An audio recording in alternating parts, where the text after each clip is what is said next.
Perjalanan saya kali ini membawa saya ke sebuah tempat yang begitu tenang dan indah. Dari hotel saya di Parapat, hanya sekitar 2 km saja untuk sampai ke pelabuhan Ajibata. Walaupun jaraknya dekat, debaran untuk ke destinasi seterusnya terasa sangat istimewa. Kerana inilah detik saya akan menyeberangi tasik Danau Toba menuju ke Pulau Samosir.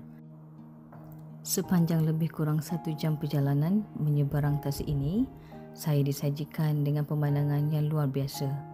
Bayangkan air tasik yang luas membiru berkilau di bawah cahaya matahari, angin sepoi-sepoi bahasa yang menyampa wajah, dan bukit bukau menghijau seolah-olah melindungi tasik ini seperti permata yang dijaga rapi. Masa di atas feri terasa begitu damai. Tiada bunyi bising kota, tiada kesibukan dunia. Saya hanya duduk, memerhati dan merasai ketenangan yang jarang-jarang dapat saya nikmati dalam kesibukan kehidupan seharian. Inilah sebab mengapa ramai jatuh cinta dengan Danau Toba, kerana ia bukan hanya tempat, ia adalah pengalaman. Satu ruang untuk kita berhenti sejenak, bernafas dalam-dalam dan mensyukuri keindahan ciptaan Tuhan.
Sebaik sahaja Pulau Samosir mula kelihatan, keindahan semula jadi pulau ini dari jauh sahaja sudah membuatkan hati teruja.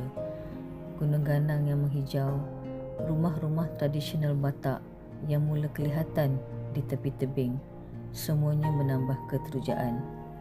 Pulau Samosir bukan sahaja terkenal dengan lanskapnya yang indah, tetapi juga budaya yang kaya dari rumah adat, ukiran kayu, muzik tradisional sehinggalah kisah-kisah sejarah yang hidup dalam masyarakat di sini.